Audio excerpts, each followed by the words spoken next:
Monday ভবের বাজারে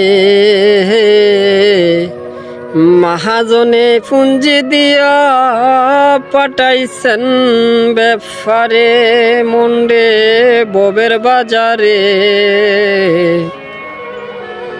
মহাজনে পুঞ্জি দিয়া পাঠাইছে ব্যাপারে। ওরে লাভ করলাম না খাস্তা দিলাম, ভাবলাম না অন্তরে।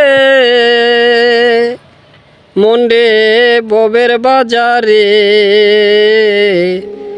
মহাজনে পুঞ্জি দিয়া পাঠাইছেন ব্যাপারে। আসিল শোন ও মহাজন, বেশি নাই আরে দূরে।